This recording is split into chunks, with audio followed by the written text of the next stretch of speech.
Srimad Bhagavatam, Introduction to Book 6, Part 1.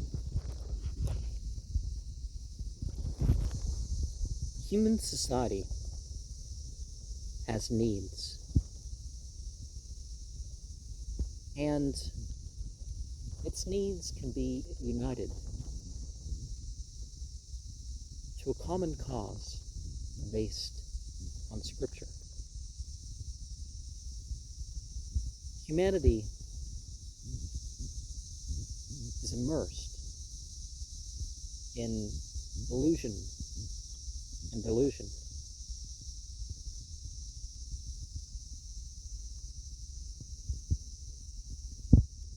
And this can be lifted by different schools using the Scripture. Spiritualizing their whole lives gradually. Kaumara charet prajno dharman bhagavatan neha dulabam mandusham janma tarape adruvam arthadam. The reason why society is filled with despair is because it lacks the limits of God regarding one's relationship to God and to creation. Everything comes from the divine personality of God, and that's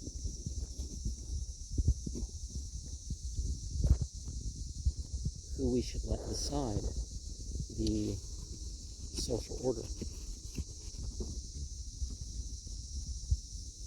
Material science only goes so far. We need to be open to knowledge that goes beyond the material limitations.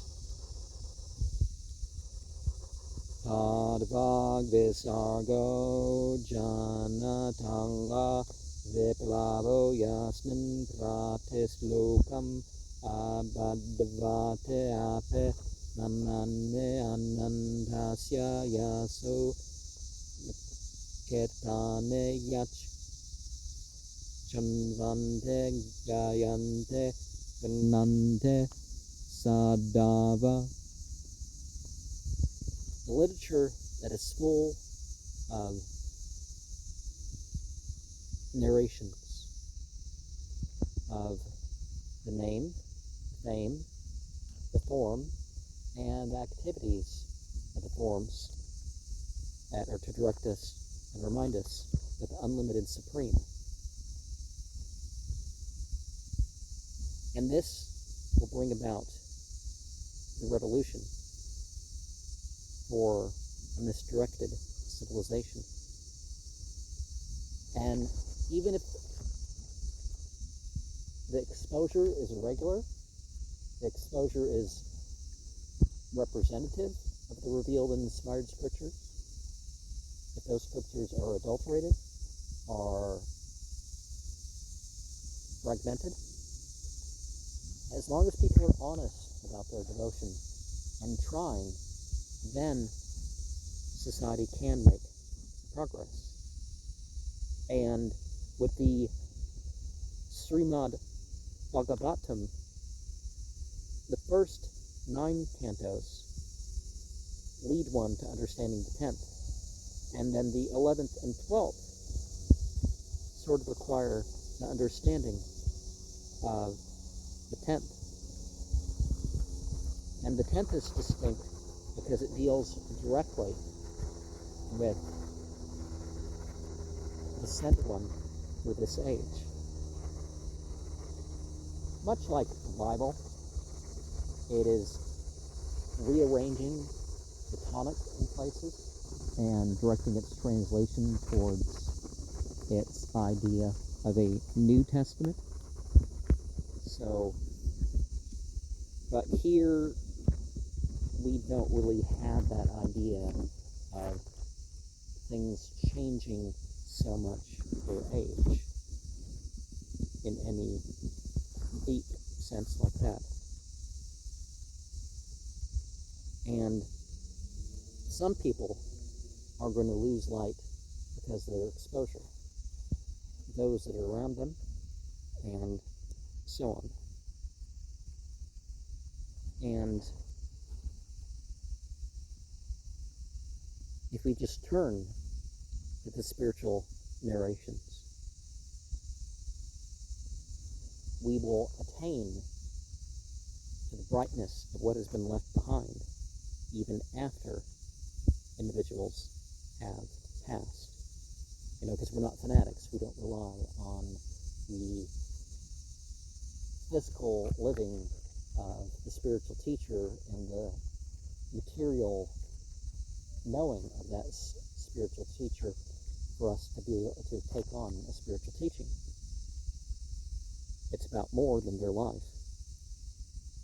And so the Srimad Bhagavatam is said to have been written about 2,000 years ago for the first time. What we have certainly doesn't seem to be the original, but it represents it nonetheless. The Sanskrit texts actually are about 2000 BCE to 1000 of the Common Era of when the more accepted ones were written down, but they contain information going back rather commonly as early as 40,000 years ago. More things that go before 6,000 years ago.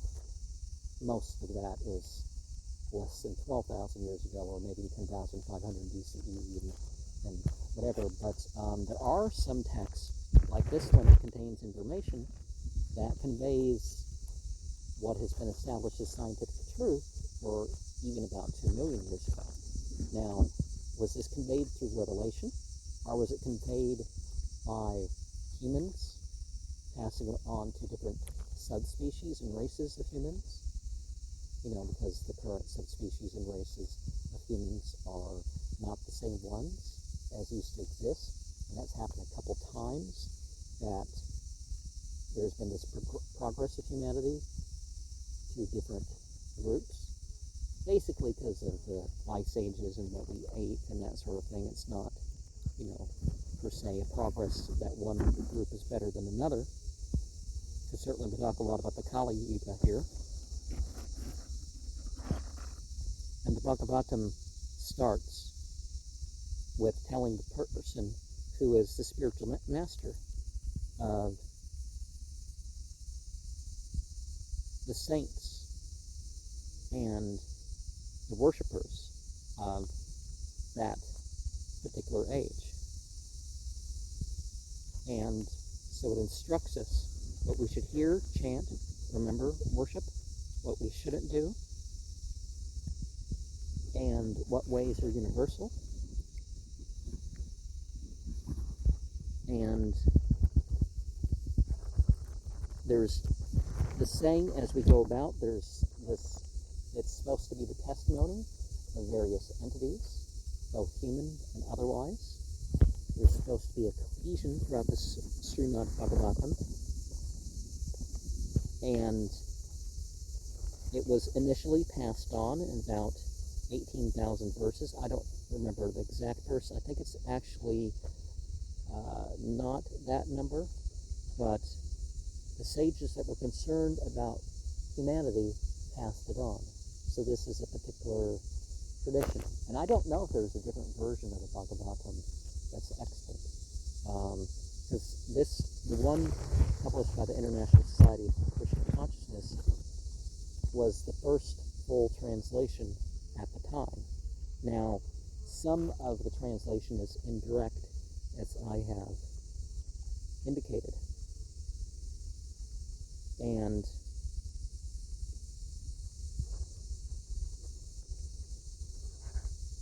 the various discussions and events will lead us to philosophy.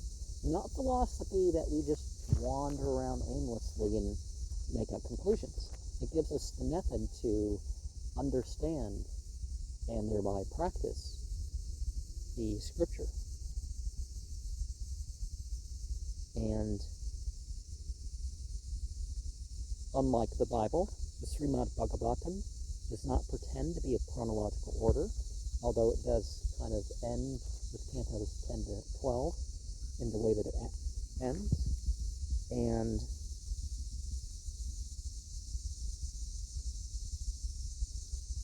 there's a difference in the using or witnessing of Scripture with some sort of belief, rather than just those who witness it according to conflict or entertainment or mental exercise or that sort of thing. And the point is, it points you further than what's written in its spare letters.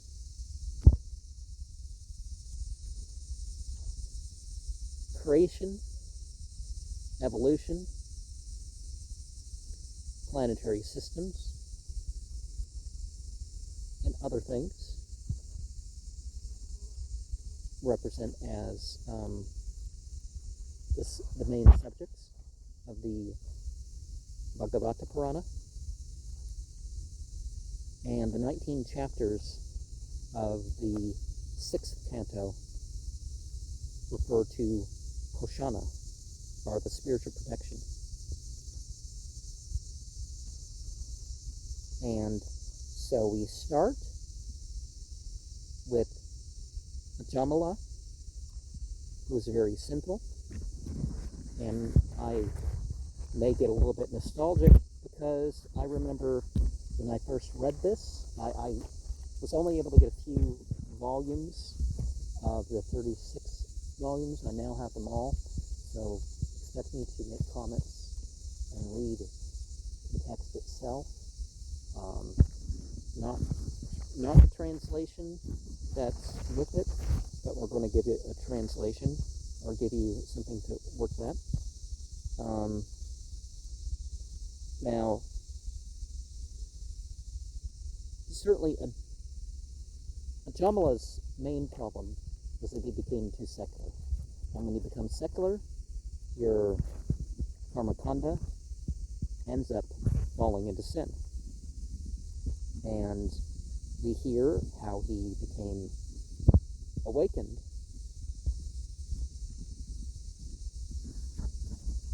as he inadvertently performed devotional service. He didn't intend to, but he did. And that led him along the way. And he was in Kan Yakubja, which nowadays is called Kanauj. And he called his son Narayana, and he wasn't perfect in doing this, but it was certainly better than nothing in what he did. And we're going to have more verses and comments than the ones before you that we go over. And since we already went over the Bhagavad Gita, I will probably not do all that. A.C. Bhaktivedanta Swami Prabhupada was born in Calcutta, India, of 1896, the Common Era. He met Bhaktisiddhanta Saraswati Goswami in Calcutta in 1922.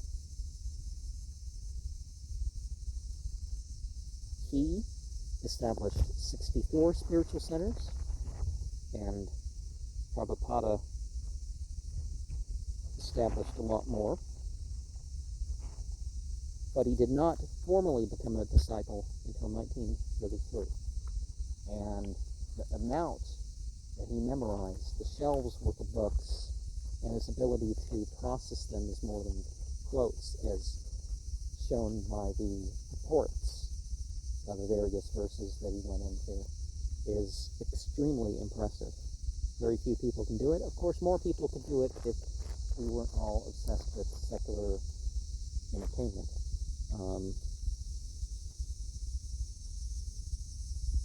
In 1944, Prabhupada formally did his separate spiritual work. He became formally renounced in 1959. He went to America, didn't have much, but he was devoted enough to work on and release the translation and commentary of the Bhagavatam, the Nitanda Amrita, the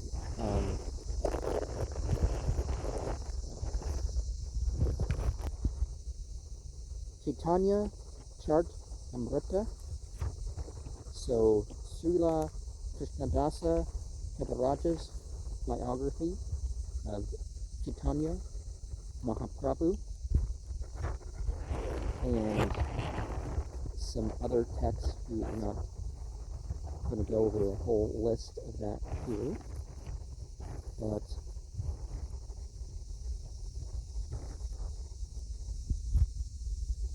in 1966, he founded the International Society of Krishna Consciousness. Of course, the Bhagavad Gita as it is the most famous work that he did. More recently, I think 1,300 more hours of recordings were released by him, of him, so that much has been released with the audio program, so now everything they have, supposedly, has been released.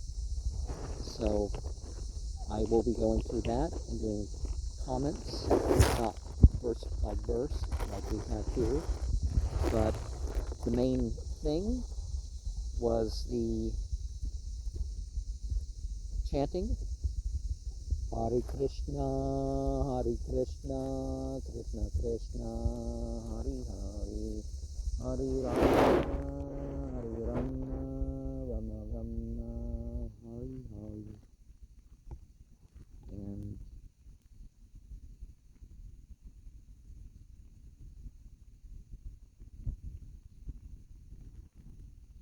so at the very least, you can do that and read. It's nice to memorize stuff, it's nice to become qualified to do rituals, but all that's not required, especially as you go along. It's whatever you can do, and certainly 3 words arranged into a 16-word chant. You can say it a couple hours a day as you go about your business, or let's start with some, right? And he tried to make his books so that people of other faiths could read them. So there was no sort of requirement. So things were open to the public, what the teachings were. And at least some of his works have been translated into 50 different languages. And at least at a time, it's the International Society of Christian Consciousness has been the biggest producer of books. And he died November 14th, 1977. So there's more than 100 ashramas, schools, temples, institutes, and farm communities. And, well, there's a lot more than that. So he was called Acharya, a spiritual master, who taught by example.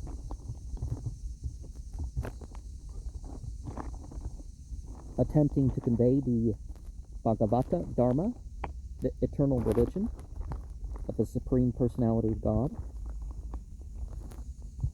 And a Brahmana is considered a person in the mode of goodness and a spiritual leader. A chakra is a center, but it's also considered, the personal disc weapon. And a dharmi is someone who abides by the spiritual law. A grihastha is somebody who stays at home and has family and all that according to the scriptural law.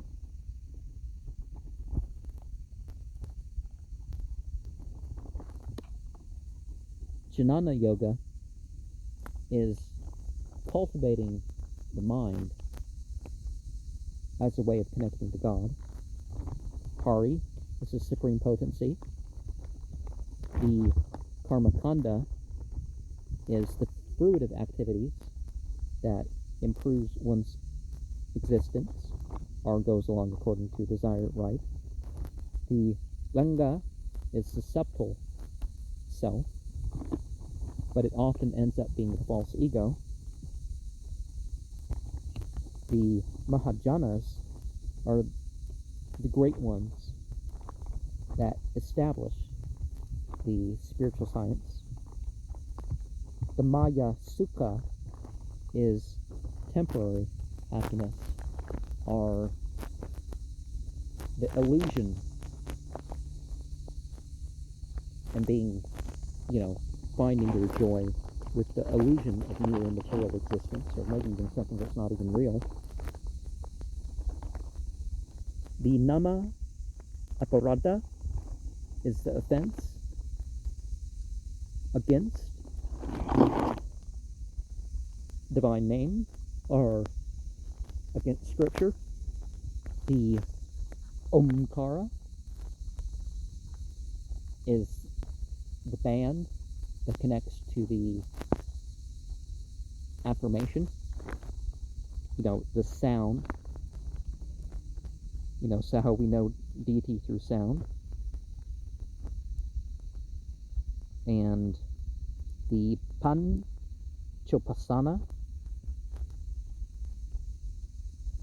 impersonalists will turn to Vishnu, Durga, Brahma, Ganesha, and Vaswan.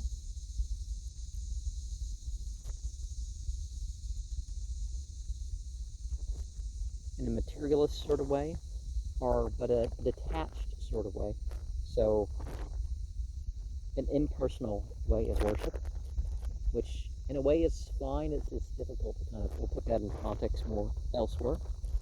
The Rajoguna is the mode of passion. Well, maybe that's not the best way to put it, but it's the mode of kings. But you want more than material power. The kings represent the utmost of that. Sattva Guna is the mode of goodness. The Tamo Guna is the mode of ignorance. The Upanishads are the sit-down teachings. In theory, there's only 108, but there's over 300 ones that can be considered authentic Upanishads from the right period, at least in their origin. The Vibhamsa is a spiritual expansion into minute entities. The Yavanas are those outside of the system of scripture. Now, it's important. I'm working on learning how to. I'm not quite good enough at reading live, so at some point I'm going to get to the books that don't have transliterations and stuff like this, so I can, get into that. And yeah, there's a lot of communities, and there's a lot more than there used to be.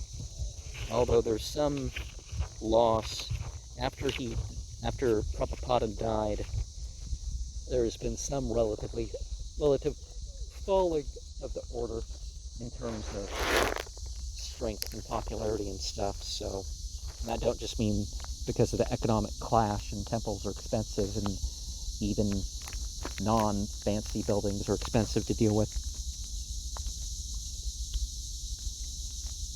But the idea is that there's one ultimate divinity, and using a different language doesn't mean that, oh, well, it's our God and your God and all that silly stuff that, some Christians who don't even, you use a Greek or an Aramaic word for God in the Bible, and they're like, oh, you didn't, that's not God. And it's like, are you wearing John 3:16 in the Arabic Bibles?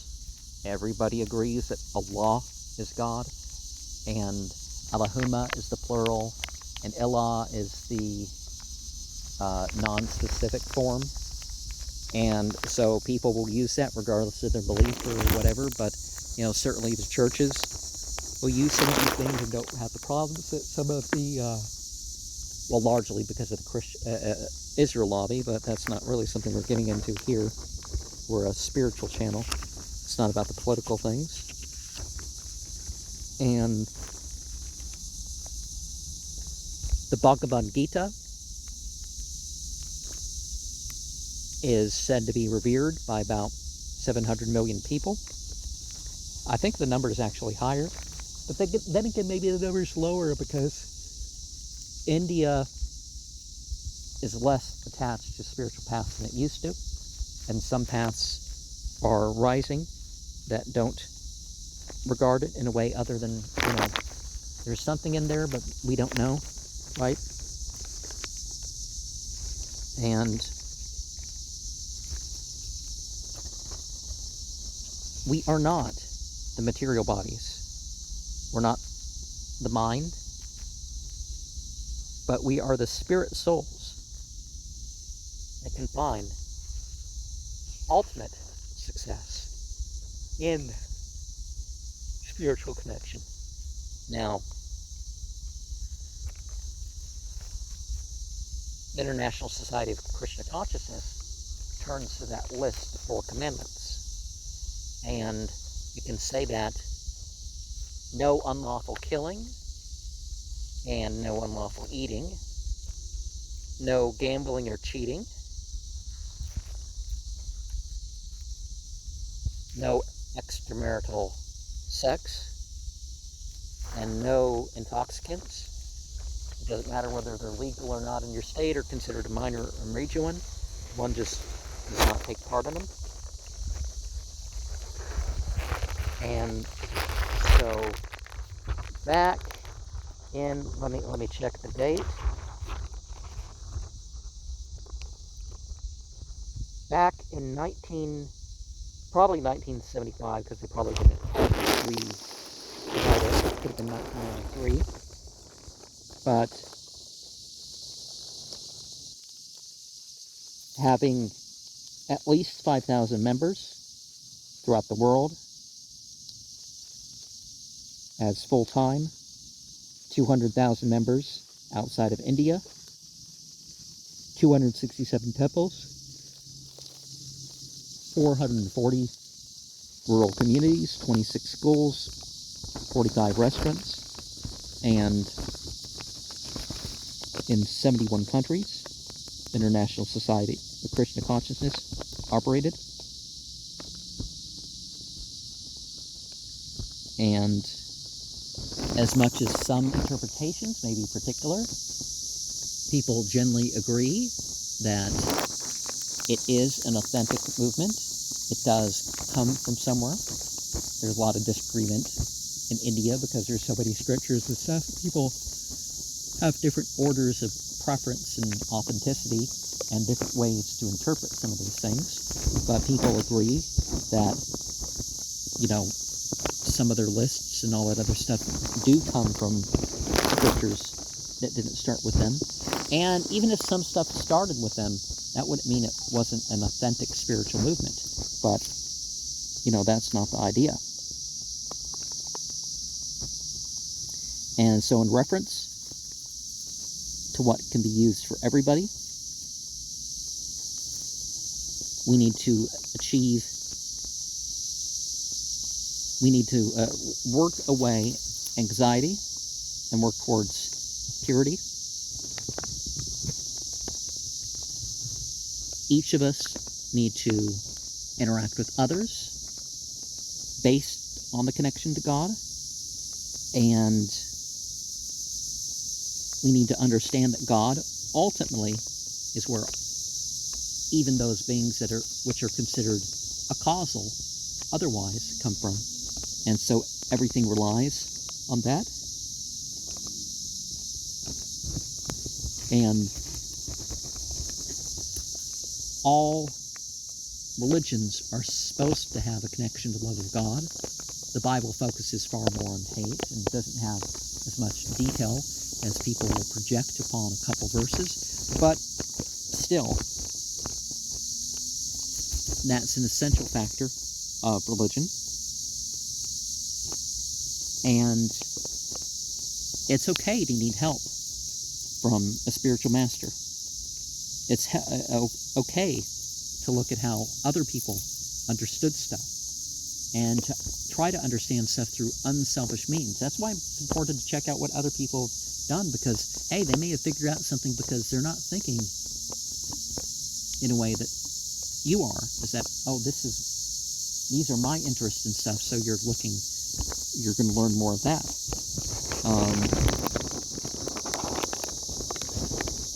And we should always eat as a religious act. So we connect that to prayer. And we should act to please God. So that's what bhakti yoga is. It's a devotional science. And the Hare Krishna Maha Mantra in that movement started at least 500 years ago, centers on that chant. Now, the oldest references start Hari Rama, Rama Rama, Hari Hari. Hare Krishna, Krishna Krishna, Hari Hari. But the more common one is Hare Krishna, Krishna Krishna, Hari Hari, Hari Rama, Rama Rama, Hari Hari. Bhaktya mama vijanate. To truly know God, it's only done through devotional service. So we start by practicing, by accepting, and we accept guidance, particularly through the avatars. But there's teachers that we can look to, and they have interpreted things. Certainly, there's a looking to Prabhupada.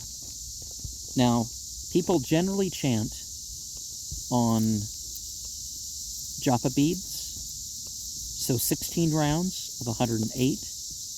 Now, you can do this without, but most people find that they're more consistent if they use the beans, and it's good to find others, family, friends, a spiritual center, to chant the scripture with them, whether it's through a satsang class or through some other thing. But sometimes there's the reading or ritual, and one goes along without chanting so much aloud with the group. But one definitely follows along and has the internal chant. Now, it's important to have personal spiritual space, whether that's portable or whatever. It may not be sanctified to the point of a temple, but some people will have certain pictures and stuff on that. I personally don't say that, but, people will have spiritual master, and the International Christian Consciousness Society, a picture of Prabhupada, a picture of Chaitanya and those with them, a picture of Radha and Krishna, and more universal aspects of an altar would be a cloth, things representing the elements, and the plate, you could offer your food on it, you could offer your incense, you could offer flowers, you may offer vessels or other plants.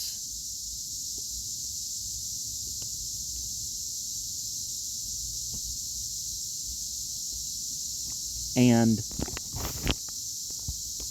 various devotees, particularly full-time devotees, are people you can ask spiritual questions. So if you have any questions, don't feel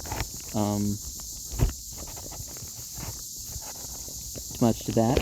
So just like the Buddhists generally seek refuge in the Buddha, the community, and the teachings, in a way, that's central to all religions. But refuge with God, of course, is overarching in almost all what you call religions. There's certainly Buddhism as if it's a philosophy.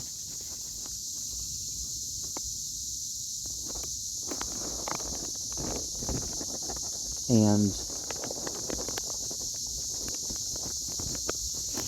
so we need to acknowledge how we got the spiritual teachings. That's why the reference to the spiritual teacher, whether it's of the age or the one that you personally interacted with.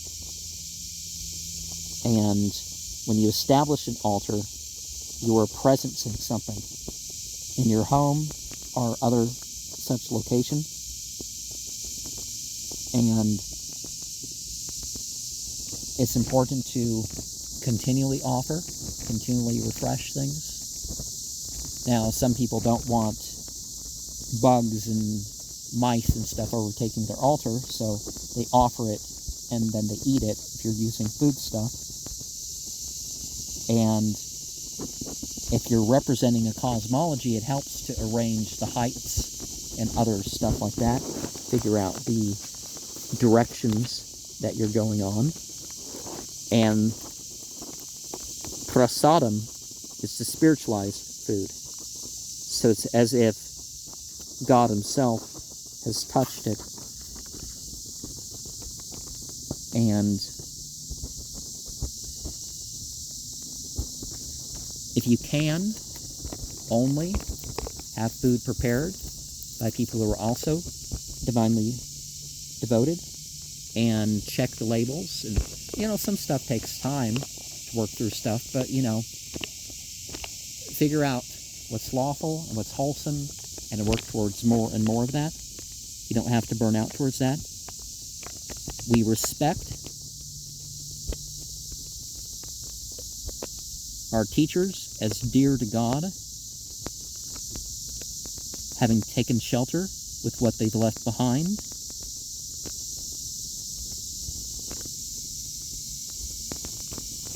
We acknowledge they are filling a void in society. And as far as the sent ones, we know that they are the ones who distribute things most purely and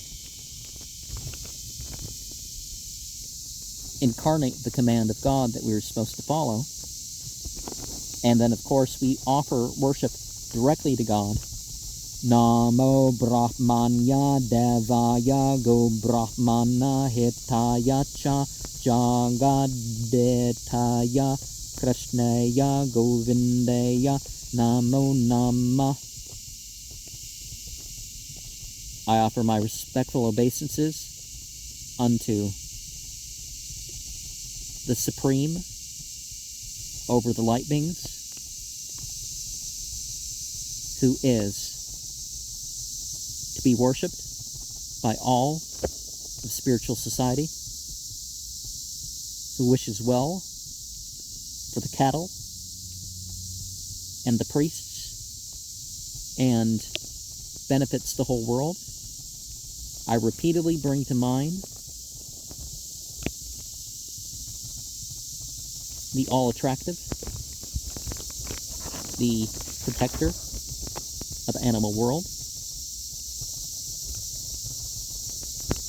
and as far as reasons to consider when it comes to why there's certain commandments, we understand that the unlawful shedding of blood, the unlawful consumption, is the mode of passion and the mode of ignorance for itself, or even worse, it's the mode of darkness, the mode of evil. And other creatures' rights are violated through that. Now, the cheating, there tends to be an agreement of that. And now, by cheating, certainly gambling and unlawful acquirement of wealth, are there, and then it hurts others that aren't involved. It hurts your it hurts your family. And intoxicants not only separate us from proper consciousness and do damage, even if it's a minor thing like caffeine taken internally, except for the one use that's a expulsive thing, your body thinks it's toxic and then it flushes you out. But in general, not even, so there is some differences when it comes to medication needed for survival or healing or whatever.